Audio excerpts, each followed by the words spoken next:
आजकल की new generation है आफ्टर 12th, उनका सबसे बड़ा क्वेश्चन मार्क ये होता है कि हम लोग करें क्या। उनको इतना भी अंदाजा नहीं होगा जितना वो अर्न कर रहे हैं, वो एक एक प्रोजेक्ट में अर्न कर लेते हैं।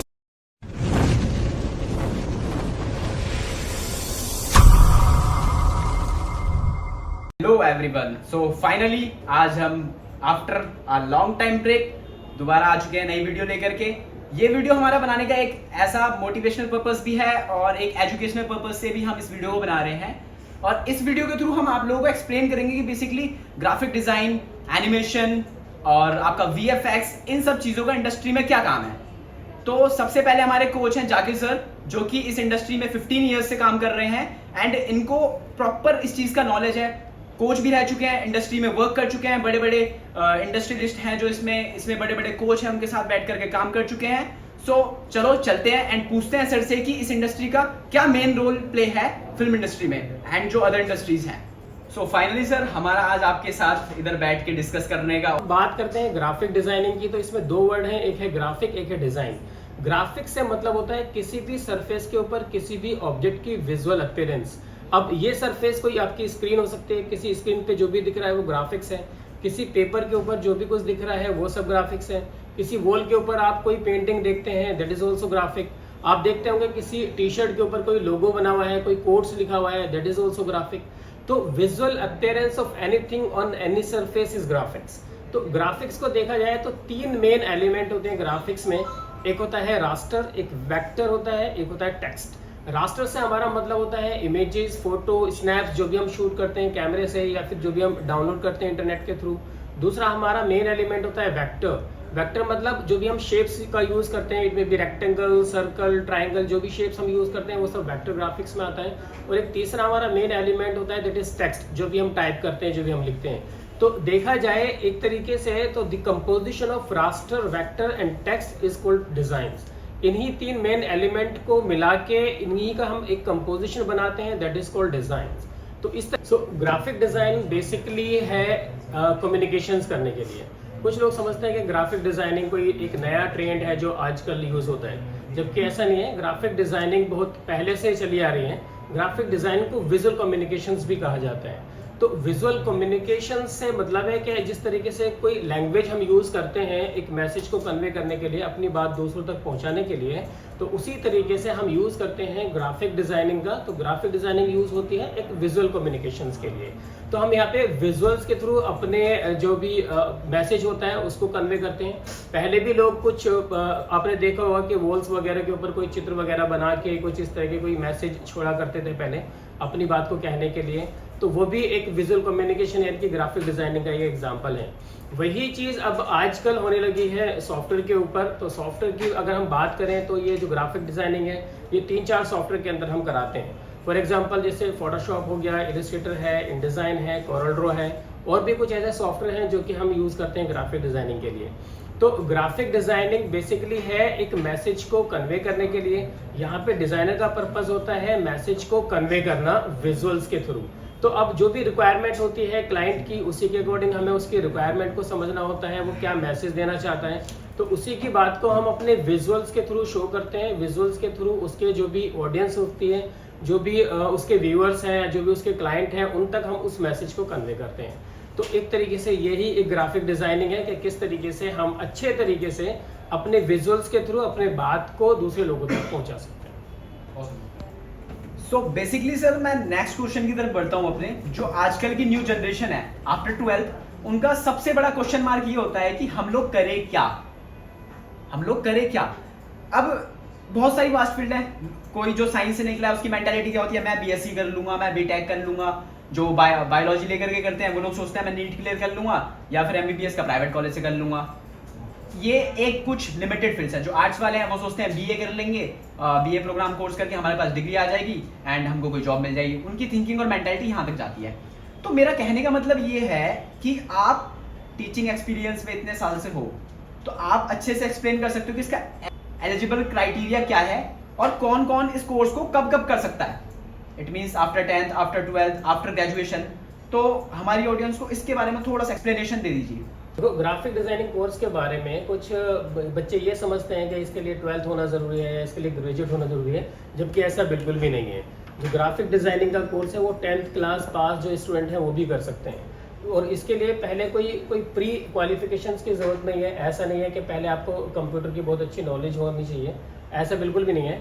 तो हमारे पास काफ़ी ऐसे स्टूडेंट आते हैं जो सिर्फ 10th पास हैं और बहुत अच्छी तरीके से उन्होंने कोर्स किया है और आज MNC's कंपनी में वो जॉब भी कर रहे हैं।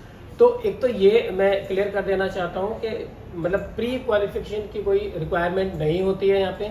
एकदम फ्रेश बच्चे हमारे पास आते हैं जो सिर्फ 10th क्लास पास होते हैं और उनको हम ग्राफिक डिज़ाइनिंग का कोर्स कराते हैं। सो फाइनली अब हमारे जाकिर सर जैसा कि हमारे साथ हैं, तो वो बताएंगे कि इंडस्ट्री में इसका कैसे कैसे स्कोप है, कहाँ पे स्कोप है और हम कैसे स्कोप जनरेट कर सकते हैं। तो अपने व्यूज और अपना एक्सपीरियंस शेयर करिए हमारे ऑडियंस के साथ सर जी। तो ग्राफिक डिज़ाइनिंग का स्कोप बहुत ज़्यादा है इंडस्ट्री के अंदर। तो जैसे कि मैंने पहले बताया था कि ग्राफिक डिज़ाइनिंग आज से नहीं हो रही है। ग्राफिक डिज़ाइनिंग पहले भी यूज़ होती थी जबकि सॉफ्टवेयर नहीं हुआ करते थे। तो ग्राफिक डिज़ाइनिंग का स्कोप पहले भी रहा है और आज भी काफ़ी है। तो कहने का मतलब ये है कि ग्राफिक डिज़ाइनिंग आप देखेंगे तो हर जगह आपको मिलेगी। सो दैट मीन्स कि ग्राफिक डिज़ाइनिंग की अगर हम बात करें तो सारी जितनी भी इंडस्ट्री हैं सभी एक ग्राफिक डिज़ाइनर को यूज़ करती हैं ग्राफिक कंटेंट बनाने के लिए। जितनी भी मार्केटिंग होती है, मार्केटिंग आप देखो कि बिना एडवर्टीजमेंट के कोई मार्केटिंग नहीं होती है, बिना मार्केटिंग के कोई बिजनेस नहीं होता है। तो हर तरह की बिजनेस के लिए, हर तरह की मार्केटिंग के लिए एक ग्राफिक डिज़ाइनर की रिक्वायरमेंट होती है। आजकल जैसे प्रिंटिंग का थोड़ा सा कम हो गया है, लेकिन डिजिटली लोग चीज़ों को यूज़ करने लगे हैं। लेकिन जो डिजिटल भी जो एक सोशल मीडिया प्लेटफॉर्म के थ्रू हम डिजिटल मार्केटिंग करते हैं उसके लिए भी एक ग्राफिक डिज़ाइनर की रिक्वायरमेंट होती है। तो ग्राफिक डिज़ाइनर की रिक्वायरमेंट शुरू से थी, अब भी है और आगे भी रहेगी। इसका स्कोप बहुत ज़्यादा है इंडस्ट्री के अंदर। तो जितने भी ये डिज़ाइनर्स बनते हैं, जितने भी डिज़ाइनिंग के एलिमेंट्स बनते हैं, फॉर एग्जांपल आपका लोगो बनाना है, visiting card, letter head, envelope, brochures बनाने हैं, कैटलॉग्स बनवाने हैं, आपको कोई पोस्टर्स वगैरह डिज़ाइन करवाना है, इवन कोई मैगजीन्स, कोई पूरा न्यूज़पेपर बनाना है, तो इन सब के लिए आपको एक ग्राफिक डिज़ाइनर की रिक्वायरमेंट होती है। तो ग्राफिक डिज़ाइनर का जो स्कोप है वो बहुत ज़्यादा है। जैसे मैंने बताया कि पहले भी ग्राफिक डिज़ाइनिंग हुआ करती थी, तो बिना ग्राफिक डिज़ाइनर के हम कोई भी मार्केटिंग नहीं कर सकते। तो इसका स्कोप बहुत ज़्यादा है। तो ग्राफिक डिज़ाइनिंग एक बहुत ही एक अच्छा करियर है। कुछ स्टूडेंट समझते हैं कि अगर हम बीटेक करते हैं, हम मेडिकल की फील्ड में जाएंगे, हम इंजीनियर बनेंगे तो तभी हमें एक अच्छा करियर मिल पाएगा, बट ऐसा बिल्कुल भी नहीं है। तो ग्राफिक डिज़ाइनिंग की जो फील्ड है बहुत ही ज़्यादा वास्ट है। मैंने बहुत सारे ऐसे स्टूडेंट्स को देखा है जो लोग बीटेक करते हैं, इंजीनियरिंग करते हैं और बाद में फिर कुछ स्टूडेंट्स मैंने देखे, एक मेरे पास सीए स्टूडेंट था जिसने सीए किया हुआ था और सीए करने के बाद फिर वो ग्राफिक डिज़ाइनिंग की फील्ड में आया। तो मैं ये कहना चाहूँगा कि अगर आपका पैशन डिज़ाइनिंग है तो आप डिज़ाइनिंग की फील्ड में आइए। आप बीटेक मत करो, आप एमबीए मत करो, आप इंजीनियरिंग में मत जाओ। तो कोई भी किसी भी तरह का कोई प्रेशर लेने की ज़रूरत नहीं है। तो मोस्टली मैंने देखा है कि जो पेरेंट्स हैं वो अपनी एक राय, अपना एक जो मैसेज उनका होता है वो कन्वे करना चाहते हैं अपने बच्चों को, उनको असिस्ट करते हैं कि आप बीटेक करो, आप सीए करो, आप मेडिकल की फील्ड में जाओ। बट मैं ये बोलना चाहूँगा कि अगर आप डिज़ाइनिंग की फील्ड को अगर आपको अच्छी लगती है, आपका पैशन है डिज़ाइनिंग, आपका इसमें इंटरेस्ट है, तो आप ग्राफिक डिज़ाइनिंग की फील्ड में ही जाओ। क्योंकि मैंने काफ़ी ऐसे स्टूडेंट्स को पढ़ाया है जो बीएससी करते हैं, जो सीए हैं, जो इंजीनियर हैं और वो आज ग्राफिक डिज़ाइनिंग की फील्ड में आए। तो ये मैं पेरेंट्स को भी ये बोलना चाहूँगा कि अपने बच्चों के ऊपर अपनी राय को ना थोपें कि आपको यही करना है, इसी में ज़्यादा स्कोप है, यही एक स्टेटस सिंबल बन के रहेगा, बल्कि जो आपका पैशन है आप उसको फॉलो करें। जैसा कि मैंने अभी देखा, आपकी वीडियोस देख रहा था मैं बेसिकली आपके YouTube चैनल पे, कोच जाकिर नाम से आपका चैनल है, राइट? जी जी बिल्कुल। तो मैंने भी वीडियोस देखी, आपका जो पढ़ाने का तरीका सर मजा आ गया।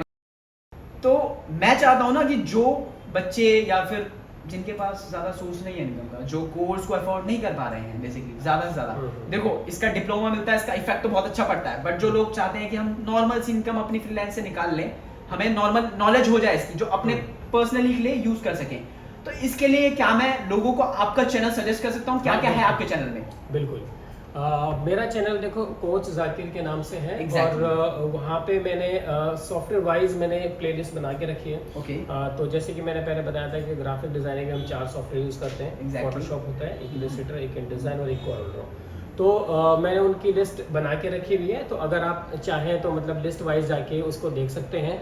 और ये उन लोगों के लिए, उन स्टूडेंट्स के लिए काफ़ी हेल्प करेगा जो ग्राफिक डिज़ाइनिंग की फ़ीस अफोर्ड नहीं कर पा रहे हैं। तो फ्री ऑफ कॉस्ट आप मेरे यूट्यूब चैनल कोच जाकिर पे जाके प्लेलिस्ट के थ्रू और सॉफ्टवेयर वाइज उनको देख सकते हैं। स्टेप बाय स्टेप मैंने क्लास बनाई हुई है और उम्मीद करता हूँ आपको बहुत ज़्यादा उससे फ़ायदा होगा। फाइनली हम देख चुके हैं, सर ने हमारे अपने चैनल के बारे में इतना कुछ बताया। और बेसिकली जो चाहते हैं कि हम ग्राफिक डिजाइन सीखे, सारे सॉफ्टवेयर सीखे, वो सर के चैनल पे जाके विजिट कर सकते हैं। और अगर उनको कभी किसी चीज़ का डाउट है तो वो सर के इंस्टाग्राम पे डीएम कर सकते हैं। मैं इंस्टाग्राम हैंडल या नोटिफिकेशन या फिर डिस्क्रिप्शन बॉक्स में डाल दूंगा। एंड जिस किसी को भी सर का चैनल देखना है, चैनल नहीं मिल रहा है कोच जाकिर नाम से, उसका भी डिस्क्रिप्शन बॉक्स में मैं लिंक डाल दूंगा। तो फाइनली हमारा नेक्स्ट टॉपिक है आर्ट के बारे में। एंड हम आ चुके हैं फाइनली प्रियंका मैम के पास। Hello ma'am. Hello. Priyanka ma'am art की फील्ड में पिछले 10 ईयर्स से वर्क कर रही है। आर्ट की इंडस्ट्री में बहुत अलग अलग जगह मैम ने वर्क करा है। एंड मैम एक आर्टिस्ट हैं, हार्डकोर आर्टिस्ट भी हैं। हर एक अलग अलग फील्ड से रिलेटेड मैम को नॉलेज है। तो आज हम इसके बारे में डिस्कस करेंगे मैम से एंड आप लोगों के साथ कुछ एक्सपीरियंस शेयर करेंगे और नॉलेज शेयर करेंगे। Discuss about art, what is art और क्या है एक्चुअल में, क्या है और कहाँ पे एग्जिस्ट कर रहा है अभी के टाइम पे इंडिया में।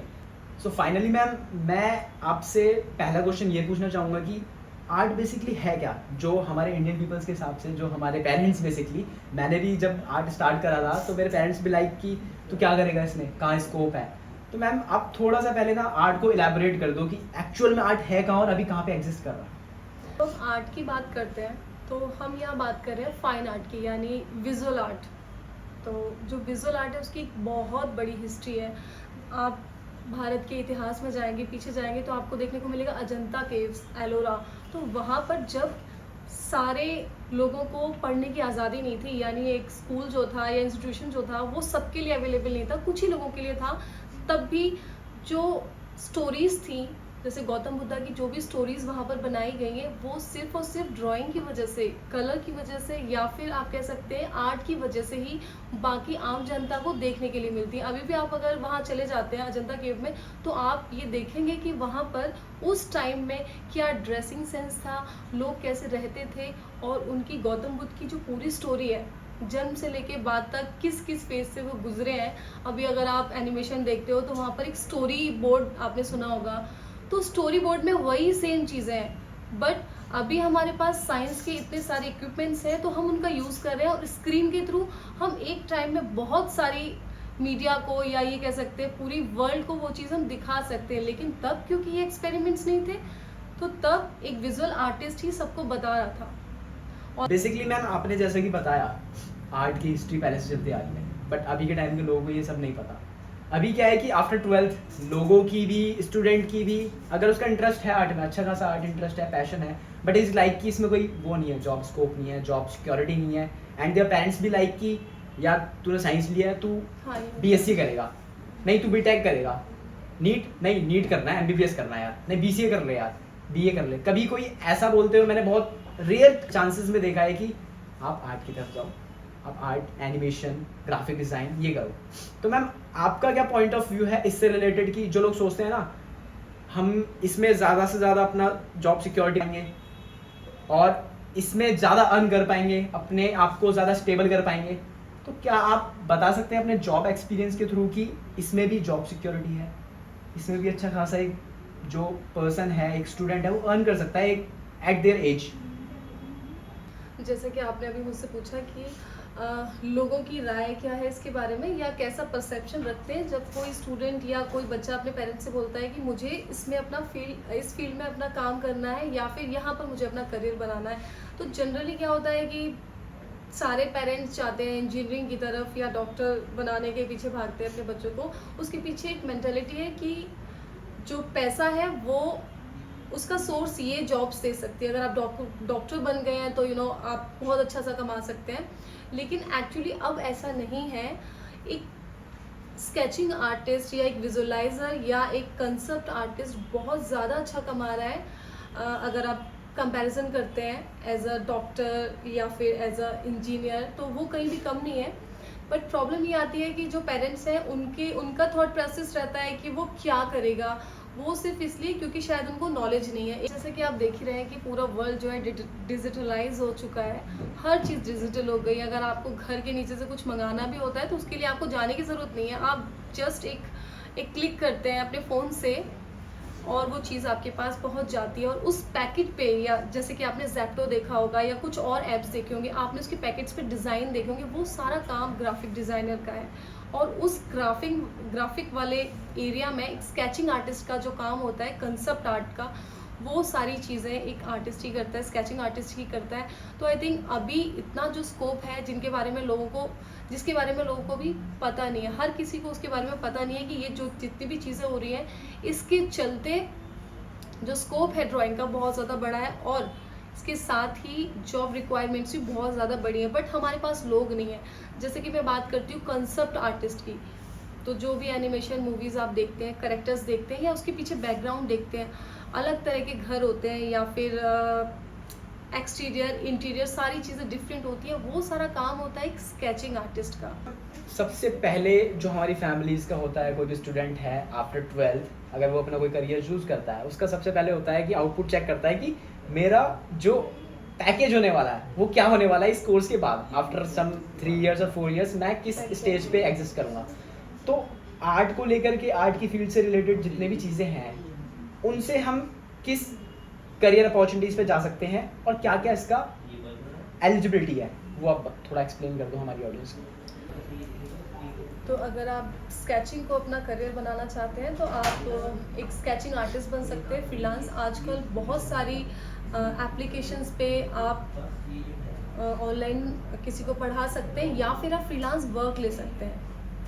NFT एक अच्छा ऑप्शन बन के सामने आया है कि आप वहाँ कुछ अपना आर्ट डिस्प्ले कर सकते हो, आप लाखों में कमा सकते हैं, इवन करोड़ों में भी कमा सकते हैं। As a character designing artist आप करेक्टर डेवलप कर सकते हैं, वहाँ भी आप प्रोडक्शन हाउसेस में जॉब ले सकते हैं, और बहुत सारी चीज़ें। अगर आपकी स्केचिंग अच्छी है तो आप टेक्सटाइल में भी जा सकते हैं, फैशन इंडस्ट्री में भी जा सकते हैं। तो जो स्केचिंग है उसका स्कोप बहुत ज़्यादा है। अगर आप ग्राफिक डिज़ाइनर भी बनते हैं तो भी आपको स्केचिंग की ज़रूरत पड़ेगी, या फिर आप 3D मॉडलिंग में जा रहे हैं तो भी आपको स्केचिंग के फेज से गुजरना पड़ेगा। तो आई थिंक अभी तो बहुत सारे ऑप्शंस हैं। आप एक कॉमिक्स के लिए इलस्ट्रेशंस बना सकते हैं, आप बुक कवर्स बना सकते हैं। तो अब उतना लिमिटेड एरिया नहीं है कि आपको सिर्फ ये करना है या टीचर बनना है। अभी बहुत सारा, मतलब कई लोग इसमें PhD करते हैं और प्रोफेसर्स बनते हैं डिग्री कॉलेजेस के, तो बहुत ज़्यादा अर्निंग है और एक रॉयल फील्ड भी है। अब पहले सिर्फ आप ड्राइंग करके, पेंटिंग करके सिर्फ वॉल पे टांगते थे या अपनी खुशी के लिए करते थे, लेकिन अब ऐसा नहीं है। अब आपने जो अपने खुद मन से किया या फिर आपकी जो इमेजिनेशन में था वो आप स्क्रीन पर भी देख सकते हैं। लाइक बहुत सारे प्रोडक्शन हाउसेज हैं, जैसे कि डिज्नी हो गया, पिक्सार हो गया, या वार्नर ब्रोस हो गया। बहुत सारे ऐसे प्रोडक्शन हाउसेज हैं जहाँ पर अगर आप एक अच्छे स्केचिंग आर्टिस्ट हैं तो आपको जॉब मिलेगी। और एक विजुअलाइजर का काम होता है कि किसी कंडीशन को, किसी स्टोरी को एक लाइव फ्रेम देना।